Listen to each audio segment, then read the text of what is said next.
इस दुनिया में हर व्यक्ति अपने मन से परेशान है, लेकिन चूंकि वो उसे देख नहीं पाता इसलिए दूसरे को परेशानी का कारण बताता है। जब तुम अपने टारगेट से बढ़कर काम करते हो उत्साह बढ़ता है, और जब भी तुम अपने टारगेट से कम काम करते हो उत्साह घटता है। डिसिप्लिन एक ऐसी चीज है जो कष्ट से ही आती है।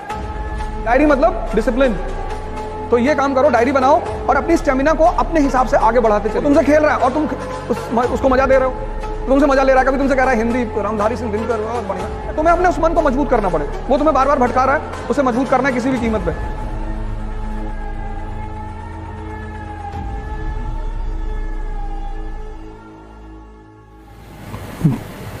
जय हिंद फ्रेंड्स। आज की जनरेशन को, आपकी तो जनरेशन थोड़ी सी आगे निकल गई, अब जो आ रही पीछे, इसका नाम रखा मैंने मैगी जनरेशन। 2 मिनट। तुम्हें मैंने यही तो कहा, तीसरा जो मेरा पॉइंट था वो यही था कि हम सारा काम इसके बल पे करते हैं। कौन भटका रहा है? परिस्थिति कुछ नहीं आती इस दुनिया में। अगर सबसे ज्यादा परिस्थिति खराब किसी पर सामने आई तो अब्राहम लिंकन, एपीजे कलाम, महात्मा गांधी, किसके सामने नहीं है? अगर हम यहां जितने लोग बैठे हैं, अगर सबको अपनी अपनी कहानियां सुनानी पड़े तो सबके जीवन का एक हिस्सा दर्द का होगा। लेकिन फिर भी सारे टीचर्स स्कूल आते हैं, पढ़ा रहे हैं, किसी स्टूडेंट को कुछ फील नहीं होता होगा कि इस व्यक्ति के साथ क्या हो रहा है। ये तुम्हें कौन, एक आईपीएस ऑफिसर है आज, उनके बारे में सर्च करना, कर्नाटक कैडर के, रविचंद्रन वारा, पढ़ना उस आदमी के बारे में। मतलब जमीन के नीचे से शुरुआत करता है वो आदमी, और एक कर्नाटक कैडर का आईपीएस, और ड्रीम तो पता नहीं क्या क्या है। तुम्हें अपने उस मन को मजबूत करना पड़ेगा। वो तुम्हें बार बार भटका रहा है, उसे मजबूत करना है किसी भी कीमत पे। सर मेरा नाम आकर्षित दीक्षित है। सर एक बहुत छोटा सा क्वेश्चन है सर। हाँ, सेल्फ डाउटनेस कभी लगता है पहाड़ पर टाल डालेंगे दुनिया हिला देंगे, ताकत उठता नहीं कभी, तो कभी कभी ऐसा लगता है कि क्या हो, उसका बता। नहीं, तुम अपने आप को कब, आज तक कभी आंख बंद करके अपने आप को समझने की कोशिश की? कितनी बार? 1 घंटे आंख बंद करके बैठते हो? हाँ, मैंने सुन इस बात को, बहुत अच्छी बात है। कहता कभी कभी मन होता है कि पहाड़ उठा लेंगे, और कभी कभी पत्थर नहीं उठता हाथ से। कितनी अच्छी, कितनी ईमानदारी से ये आदमी बात कह रहा है। तो सुनो क्या होता है उसमें। ये जो तुम्हारा सबकॉन्शियस, ये जो सारा ये मन ही तो है। हाँ, वो ऐसे चलता है, ऐसे पैराबोला बनाता है, ऐसे विचार फेंकता है, विचार। बस बस बस बस इसको पकड़ लो। कबीर ने कहा कि जो व्यक्ति अपने मन को अपना गुलाम बना लेगा, बस वही इस दुनिया पर राज करेगा। क्योंकि जैसे तुम्हें 4 बजे उठना है, अब तुम्हारी नींद खुली 4 बजे, अब इसने तुमसे क्या कहा कि 5 मिनट और। इतनी ठंडक में कौन उठता है? नेहरू जी 11 बजे सो के उठते थे। तुमने एक बात इसकी गौर की, जो काम इसे तुमसे कराना होता है उसके लिए बड़े अच्छे अच्छे एविडेंस देता है।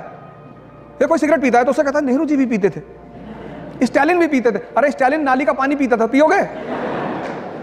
बस जैसे ही तुम्हारी 4 बजे नींद खुले और ये तुम्हें राय देने लगे, उसको राय को पकड़ लो तुरंत कि अच्छा हम ही को समझा रहे हो। इस दुनिया में हर व्यक्ति अपने मन से परेशान है, लेकिन चूंकि वो उसे देख नहीं पाता इसलिए दूसरे को परेशानी का कारण बताता है। तो अगर तुम 4 बजे उठ सकते हो, अगर तुम अपने आप को डिसिप्लिन कर सकते हो, मतलब तुम ताकतवर आदमी हो।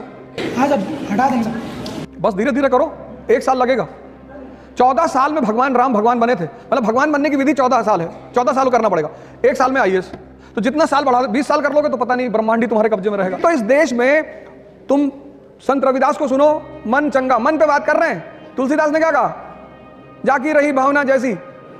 ये मन तो तुम्हें हर बार, तुम्हें शादी नहीं करने देगा। अगर 5-6 लड़कियां एक साथ खड़ी कर जाएं कि इसमें चुन लो, फिर डिस्टर्ब कर देगा तुमको कि नहीं ये नहीं। वो तुमसे खेल रहा है और तुम उसको मजा दे रहे हो, तुमसे मजा ले रहा है, कभी तुमसे कह रहा है हिंदी रामधारी सिंह दिनकर बहुत बढ़िया, और तुम दिन भर बैठ के सोच लो कि हाँ यार रामधारी सिंह। यही तो मैं कह रहा हूं, डिसीजन लेना है तुरंत। जिस दुकानदार के पास जब जाते हो कोई सामान लेने, अगर वो सामान उसके पास नहीं हो तो पता क्या कहता है? साहब आजकल इसकी सेल नहीं हो रही है, बड़ी शिकायत आ रही साहब।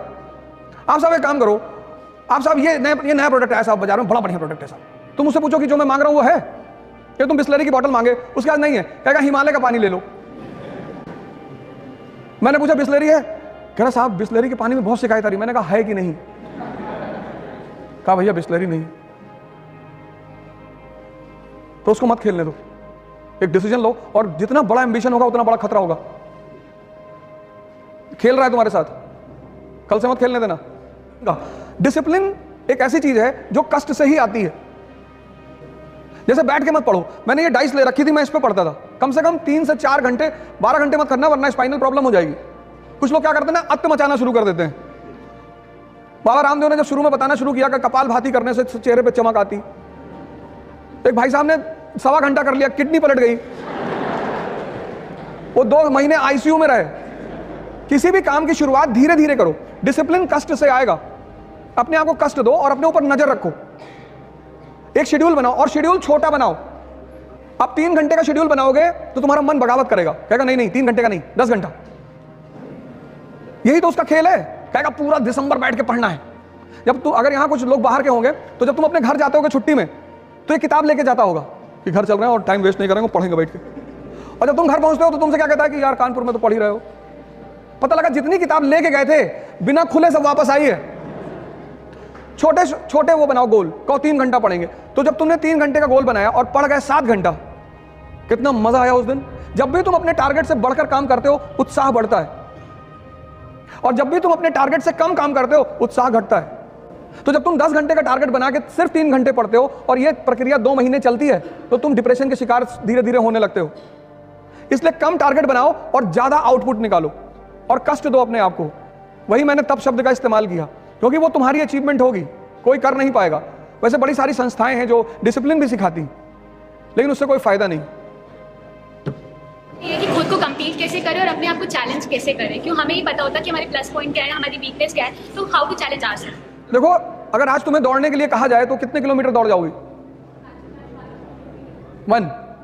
लेकिन क्या तुम्हारी क्षमता सिर्फ 1 किलोमीटर दौड़ने की है? नहीं, नहीं ना। अगर आज मैं तुमसे दौड़ने के लिए कहूं तो तुम सिर्फ 1 किलोमीटर दौड़ पाओगी, ऐसा तुम कह रही हो। लेकिन तुम्हारी क्षमता 50 किलोमीटर तक दौड़ने की है मिनिमम। अब सुनो क्या करना है। आज तुम 1 किलोमीटर दौड़ी, 10 दिन 1 किलोमीटर ही दौड़ो, 11वें दिन तुम उसे 2 कर दो। स्टेमिना डेवलप हुआ। ऐसे जीवन में भी करना है। इस पे नजर रखने के लिए एक डायरी बगल में रखनी है। सीखने में टाइम लगता है, चाहे वो साइकिल चलाना सीखना हो और चाहे पढ़ना सीखना हो, उस टाइम तुम्हें देना ही पड़ेगा। साइकिल चला लेती हो, पहले दिन चलाने लगी थी? नहीं। जब तुम सीख जाओगी, अब तुम सीख गई तो हाथ छोड़ के भी साइकिल चला रही हो। एक डायरी अपने पास रखो और उस डायरी को भगवान की तरह पूजा करो उसकी। तुम्हारा शेड्यूल नहीं टूटना चाहिए। जैसे आज तुम्हें मूवी देखने जाना है तो तुम जाओ, लेकिन कल अगर तुम्हारा मूवी का शेड्यूल नहीं है तो भगवान भी अगर उतर के तुमसे कहे मूवी देखना जाना है तो तुम्हें नहीं जाना है। इसलिए बचपन में स्कूल में हमें एक बड़ी प्यारी चीज मिली थी, डायरी। डायरी मतलब डिसिप्लिन। तो ये काम करो, डायरी बनाओ और अपनी स्टेमिना को अपने हिसाब से आगे बढ़ाते चली जाओ।